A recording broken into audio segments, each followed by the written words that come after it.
Hello বন্ধুরা, চলো আজকে তোমাদের সাথে মটনের একটা রেসিপি শেয়ার করি। তো আজকে রেসিপি মটন কষা। তো চলো বানানো যাক।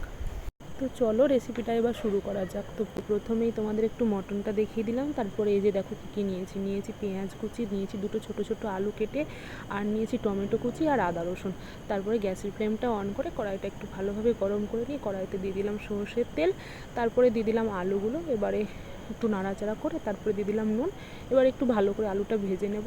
তো এই যে দেখো আদা রসুনটা বাটা হয়ে গিয়েছে, আর তার সঙ্গে বেটে নিয়েছি জিরে আর দুটো শুকনো লঙ্কা। এবার ওই তেলের মধ্যে দিয়ে দিলাম গোটা গরম মশলা, একটা তেজপাতা আর একটা শুকনো লঙ্কা। তারপরে পেঁয়াজ কুচিটা দিয়ে দিলাম। এবার একটু পেঁয়াজটা ভালোভাবে ভেজে নিতে হবে লাল লাল করে।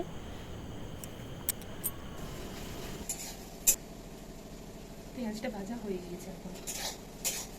তো পেঁয়াজটা লাল লাল করে ভাজা হয়ে গিয়েছে, এখন মটনটা দিয়ে কিছুক্ষণ নাড়াচাড়া করে নিতে হবে।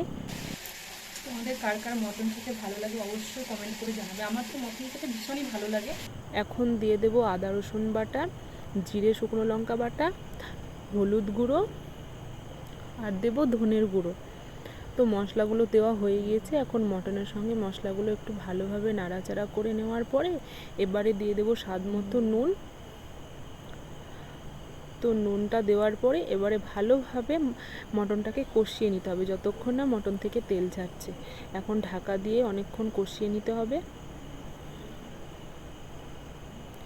তো এই যে দেখো আমি ঢাকা দিয়ে রেখেছিলাম, এখন ঢাকাটা খুলে দেখলাম যে মটনটা কীরকম হয়েছে। তারপরে আবার ঢাকা দিয়ে দিলাম। এখন ঢাকাটা খুলে দিয়ে দেবো টমেটো কুচি, আর দিলাম গোটা রসুনটা।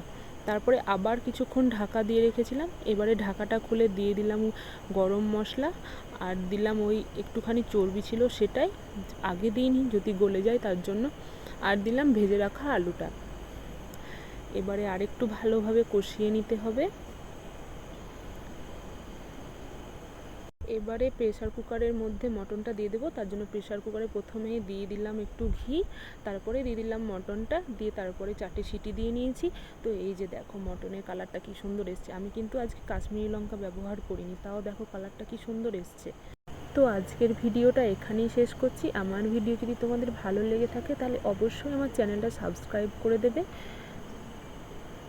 বাই বন্ধুরা।